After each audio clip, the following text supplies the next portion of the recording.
Assalamualaikum teman satu arah Jogja.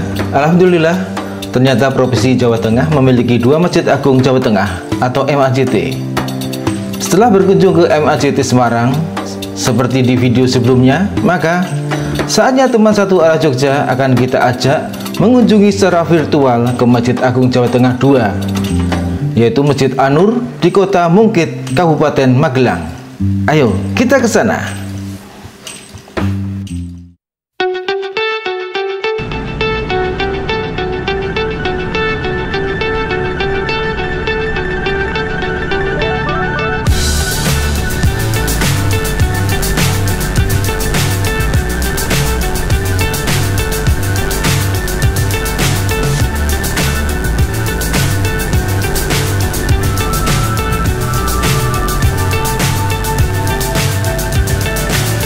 So high I'm hypnotized. What's up is down, what's left is right. Chasing stars and holding you. I can't see the end, but we'll see it through.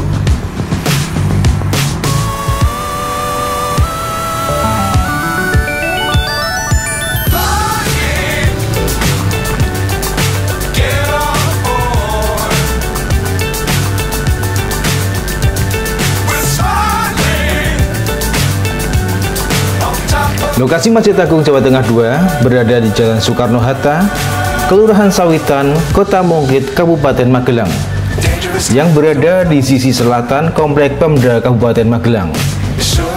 Lokasi masjid ini strategis, berada di jalur kawasan wisata Candi Borobudur, tepat di persimpangan Jalan Raya Magelang, Borobudur, dan Kalinegoro, Purworejo.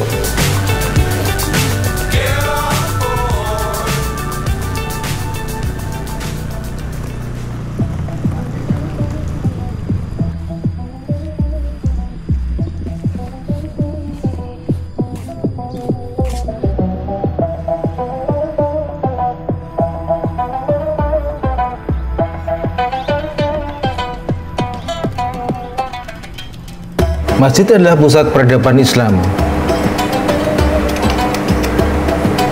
Dari realitas keadaan masjid saat ini, pernyataan ini bukan tanpa dasar dan tidak sepenuhnya salah. Sebab, bagaimanapun juga, posisi dan peran masjid sampai sekarang tetap berada pada pusat pembentukan kesadaran peradaban umat Islam.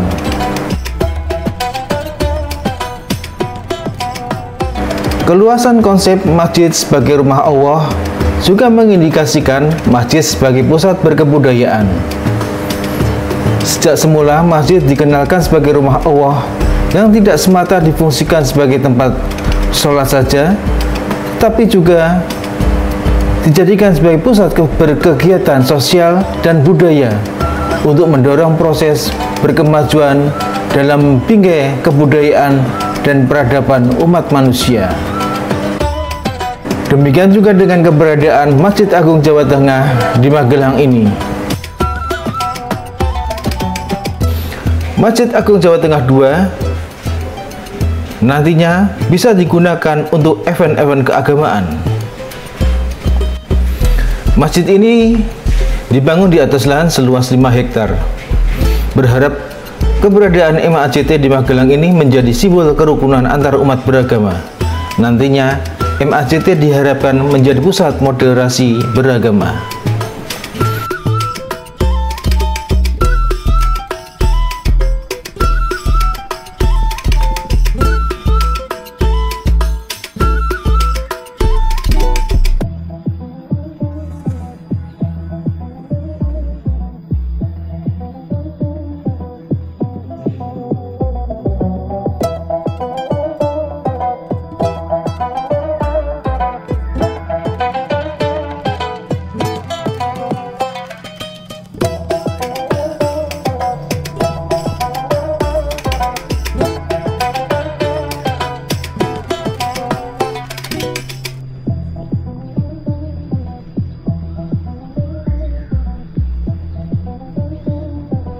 MAJT ini juga diprediksikan menjadi magnet baru destinasi wisata religi setelah Candi Borobudur.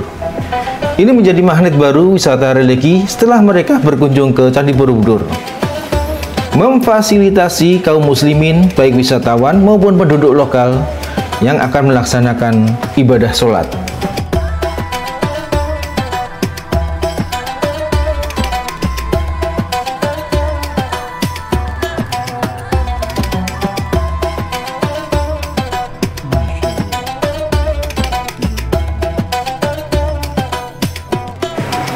Kita review interiornya. Ruangan utama untuk sholat begitu luas dengan daya tampung 5.000 jemaah. Berlantaikan granit, tampak bersih dan rapi. Ruangan ini juga tidak gerah karena semi open space, adanya pintu-pintu yang banyak dan dinding dengan ornamen kerawangan, sehingga udara mengalir ke dalam ruangan, terasa sejuk. Interior masjid masih dengan interior gaya Jawa.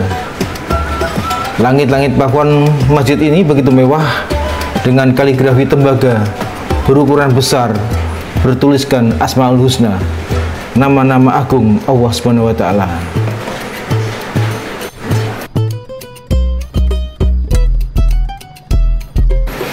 Dinding mihrab dihiasi dengan ornamen kaligrafi tembaga berbentuk segitiga memanjang dari kiri ke kanan.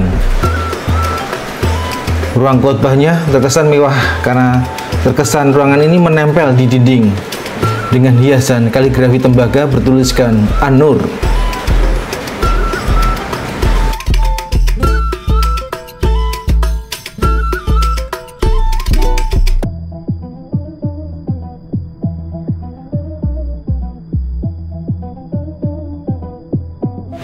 Untuk fasilitas lainnya hampir sama dengan MAJT di Semarang, seperti sanitasi dan area parkir yang luas dan bisa menampung banyak kendaraan.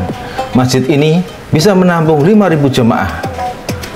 Namun untuk MAJT di kota Mungkit Magelang ini tidak dilengkapi dengan payung elektronik karena sesuai pengalaman di Semarang, biaya pemeliharaan sangat mahal dan jarang dipakai. Jadi dibiarkan menjadi ruang terbuka.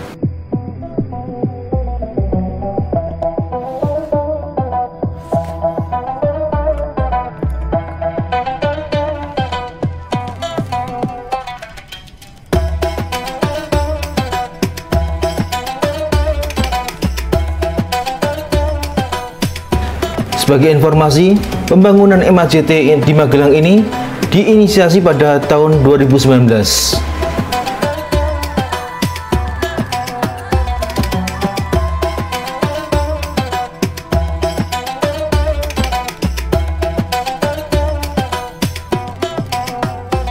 MAJT Magelang merupakan kolaborasi Pemprov Jateng, Pemkab Magelang, dan Kemenak, masing-masing 3,2 hektar, 1,6 hektar dan 0,13 hektar. Pembangunan dianggarkan berdasarkan nilai kontrak sebesar 118 miliar. Luas bangunan 24.000 meter persegi dengan kapasitas jemaah 5.000 orang. Terdiri atas 2 lantai. Jumlah itu belum termasuk biaya desain yang sebelumnya dilombakan. Desain dengan gaya arsitektur Jawa. Menurut Satu Arah Jogja, style desainnya minimalis karena tidak banyak ornamen.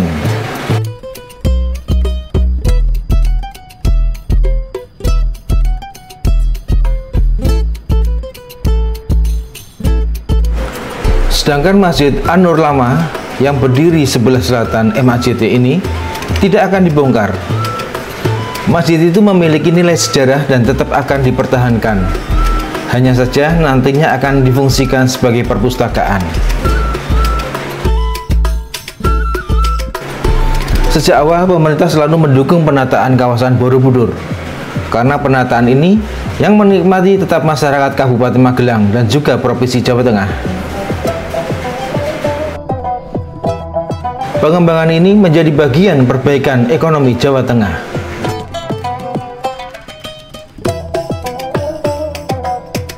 Pembangunan Masjid Agung Jawa Tengah di Kota Mungkit Kabupaten Magelang memiliki visi bahwa masjid tidak hanya digunakan sebagai tempat untuk melaksanakan sholat saja, melainkan juga digunakan sebagai beberapa kegiatan keislaman serta kemaslahatan masyarakat di sekitarnya.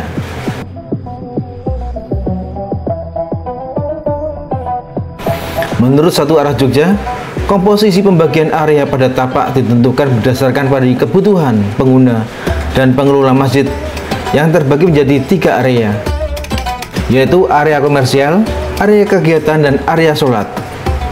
Karena area sholat diletakkan di area terdalam dan berada di lantai 1 dan 2 agar meningkatkan sifat privat dan terhindar dari kebisingan jalan raya. Namun, masih bisa terkoneksi dengan area-area lainnya yang memiliki aksesibilitas yang dapat dicapai dengan adanya selasar. Area komersil diletakkan di ujung tapak agar dapat memudahkan aksesibilitas pengunjung yang datang dari sekitar area. Area kegiatan diletakkan sebelah kiri dan depan masjid agar tidak terganggu dengan kegiatan keagamaan lainnya. Yang Satu Arah Jogja bingungkan letak tempat wudhu, karena selama berkeliling di masjid ini, Satu Arah Jogja tidak menemukan tempat wudhu yang besar dan luas sesuai kapasitas jamaah. Hanya menemukan satu toilet kecil di depan pintu masuk saja. Mungkin karena ini bangunan baru, fasilitas yang proper belum dibangun. Mungkin dibangun menyusul mengikuti perkembangan masjid.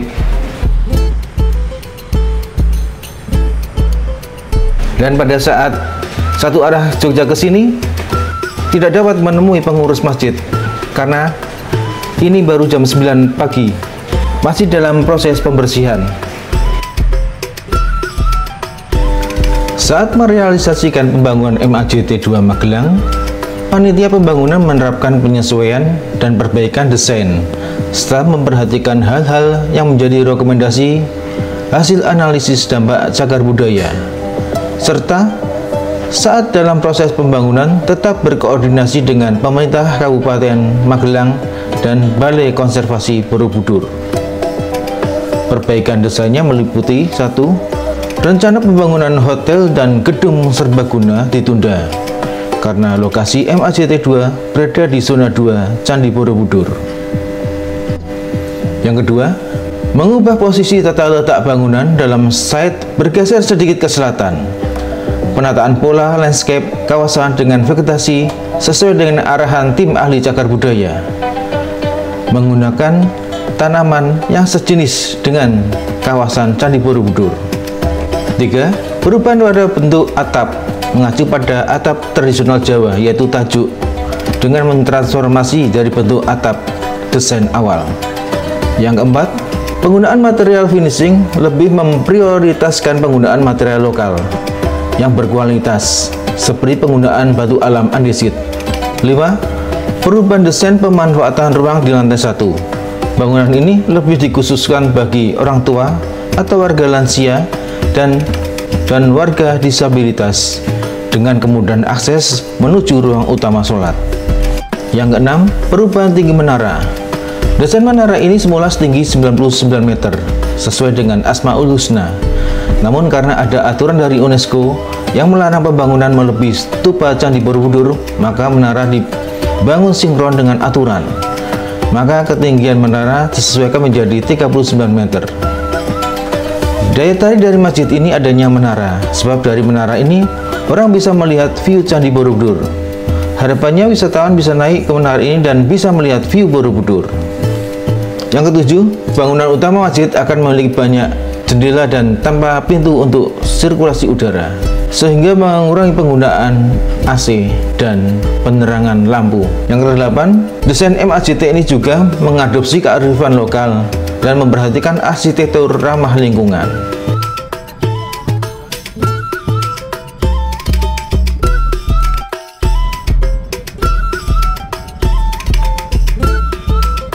Demikian jalan-jalan virtual kita ke Masjid Agung Jawa Tengah 2 di Kota Mungkit, Kabupaten Magelang.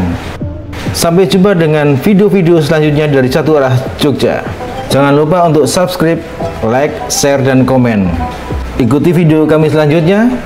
Wassalamualaikum warahmatullahi wabarakatuh. Salam satu arah Jogja.